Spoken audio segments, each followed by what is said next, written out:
The banner across my sister's living room read, "New Beginnings" in glittering letters.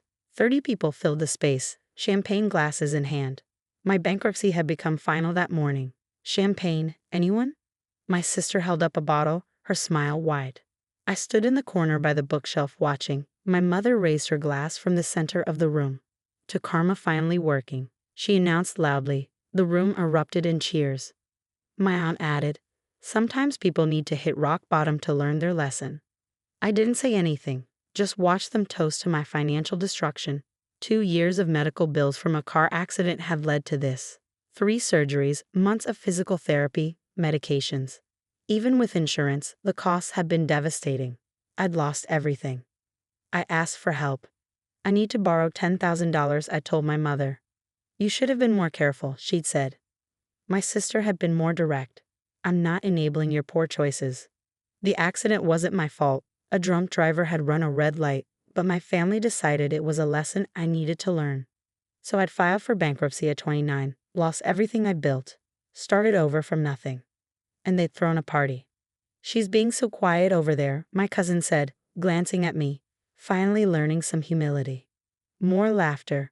I finished my water and set the glass down. "I need to go," I said quietly. Nobody tried to stop me. I walked out of my sister's house, took the bus back to the studio apartment I was renting, and sat on the used futon that was my only furniture. That night, I made a decision. Not about revenge, about survival, about building something they could never take from me. I went back to work as soon as possible. Started at the bottom, data entry at a healthcare company, $32,000 a year. Worked every overtime shift, took weekend jobs. 6 months later, I'd saved enough for a healthcare administration certificate. Finished in 8 months. Got a coordinator job at a hospital foundation, managing grant applications for patients who couldn't afford medical bills. $48,000 a year. I understood those applications intimately. I'd lived it. Within a year, I was promoted to senior coordinator. Then program director, $75,000. Started consulting on the side. The fees added up. I invested carefully. 2 years after bankruptcy, the Sterling Medical Foundation recruited me as director of grant programs, 6 figures. The job oversaw $50 million in annual medical assistance grants. By year 3, I'd restructured their entire system and tripled their capacity. When the executive director retired, they offered me the position. At 33, I became executive director of a foundation distributing over $200 million annually. I controlled every grant decision. I'd built this from nothing, from that studio apartment and that bankruptcy party.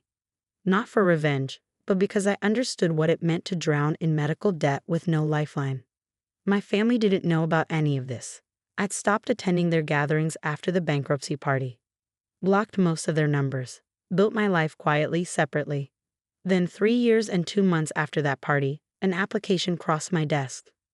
The name caught my attention immediately, Margaret Winters, my mother. I opened the file. She was requesting a grant of $180,000 for cancer treatment. Stage 3 breast cancer, requiring surgery, chemotherapy, and radiation. Her insurance had denied several procedures as not medically necessary. The out-of-pocket costs would bankrupt her. The irony wasn't lost on me. I read through the supporting documents, letters from her oncologist, hospital billing statements, a financial disclosure showing she had $12,000 in savings and a mortgage she could barely afford. Her application was strong. Under normal circumstances, she'd qualify for the full grant amount. We helped hundreds of patients in similar situations. I set it aside and continued reviewing other applications. 2 days later, another familiar name appeared, Jennifer Winters. My sister. Her husband had been in a serious accident, multiple injuries requiring extensive surgeries and rehabilitation. Their insurance had hit its annual maximum. They were facing $300,000 in uncovered medical expenses. She was requesting a grant of $200,000. I sat back in my chair and looked at both applications on my desk. The following week, a third application arrived, my aunt, requesting $75,000 for her daughter's emergency surgery and complications. 3 applications, 3 family members, all requesting assistance from the foundation I controlled. None of them knew I worked there. The foundation's executive director wasn't publicly listed on the website, and I kept my career progression completely private. As far as they knew, I was still struggling somewhere, maybe still paying off that bankruptcy. My assistant knocked on my office door. "Ms. Winters? The grant committee meeting is in 10 minutes. "Thank you, I'll be right there." I gathered the 3 applications and walked to the conference room. Our grant committee consisted of 5 medical professionals, 2 social workers, and 3 community members. I chaired the meetings but rarely influenced decisions directly. The committee reviewed applications based on medical necessity, financial need, and available funding. We went through 15 applications that afternoon. All 3 of my family members' requests were on the agenda. Application 2847, Margaret Winters. Dr. Patterson read the summary. Stage 3 breast cancer, requesting $180,000 for treatment costs. Medical documentation is solid. Financial need is clearly established. I recommend full approval. The committee nodded in agreement. Application 2851, Jennifer Winters. The social worker continued. Trauma case, requesting $200,000 for accident-related expenses.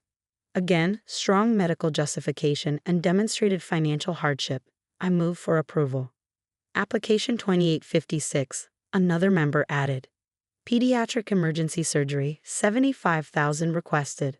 Time-sensitive medical need, clear qualification for assistance. The committee was moving toward approval on all 3, standard procedure. They met our criteria. I could let it happen, let them be approved. Let my family receive the help they needed, the help they refused to give me. Or I could exercise my authority as executive director. I'd like to request additional financial documentation on these 3 applications before we approve, I said calmly. The committee looked at me, surprised. I rarely questioned their recommendations. What additional information? Dr. Patterson asked. I want to verify that the applicants have exhausted all other resources, family support, personal assets, other available assistance programs. Our guidelines require applicants to demonstrate they've sought help from all available sources before we provide funding. This was technically true, though we rarely enforced it strictly for cases with clear medical necessity. These applications seem straightforward, the social worker said carefully. I'm sure they are, but with requests totaling over $450,000 from applicants with the same last name, I want to ensure we're following proper due diligence. Let's request additional documentation before final approval. I could see the committee members exchanging glances, but they nodded.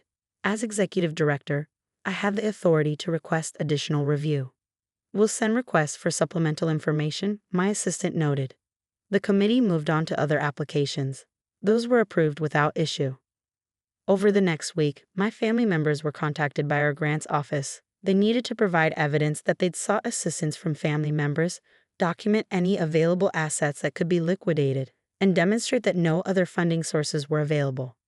My mother called the foundation office 6 times. My sister called 9 times. They were transferred to various staff members, explained the process repeatedly, and grew increasingly frustrated. None of their calls reached me directly. The supplemental documentation began arriving. My mother disclosed that she had 2 adult children but claimed they were estranged and unable to provide assistance. My sister provided similar documentation. I reviewed the files carefully. Then I picked up my phone and called my mother's number, the one I'd blocked 3 years ago. I unblocked it first. She answered on the first ring. "Hello. This is the Sterling Medical Foundation calling about your grant application," I said. My voice was steady, professional. "Oh, thank God. I've been trying to reach someone for weeks. My treatment is scheduled to start next month, and I need to know about the funding. I'm calling because we need clarification on your application. You indicated that you have no family support available."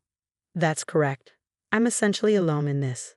Our records show you have 2 adult children. Have you asked them for assistance?" She paused. "My children and I are estranged. They wouldn't help." "Have you actually asked them?" "There's no point. They've made their position clear." "Ms. Winters, our foundation requires applicants to demonstrate they've exhausted all family resources before we provide funding. Without documentation that you formally requested help from your children, we cannot process your application." "But I'm telling you, they won't help." "Then you should have no trouble getting that in writing. Contact both children, request assistance, document their refusal, submit that documentation to us, and we can continue processing your application." "This is ridiculous.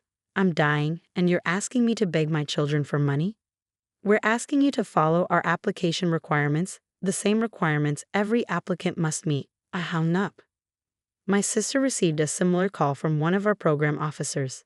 Same message: document your request for family assistance before we can proceed. 2 days later, my phone started ringing, my personal cell, not the office line. Numbers I didn't recognize at first, then realized they belonged to my family. I didn't answer. They left voicemails, my mother crying and begging, my sister angry and demanding, my aunt confused and asking what was happening. The foundation says I have to ask you for help. My mother's message said, please, I know we haven't talked in years, but I'm sick. I'm really sick. The treatment costs are impossible. If you could help, even a little bit, please call me back. My sister's message was more direct. The Grant Foundation is being completely unreasonable. They won't approve our application unless we can prove we asked family for help. So I'm asking, can you help with my husband's medical bills? We need $200,000. I know you probably can't, but I have to ask so I can show them I tried. Call me back. I listened to all the messages, then I deleted them. A week later, my assistant came into my office. The Winters applications are creating some issues. The applicants keep calling, saying they can't reach their family members to get the required documentation. They're asking for exceptions to the policy. No exceptions, I said. Policy applies to everyone equally. One of them asked to speak with you directly, Margaret Winters. She says it's urgent. Transfer her to my line. A moment later, my phone rang. I answered. This is Director Winters.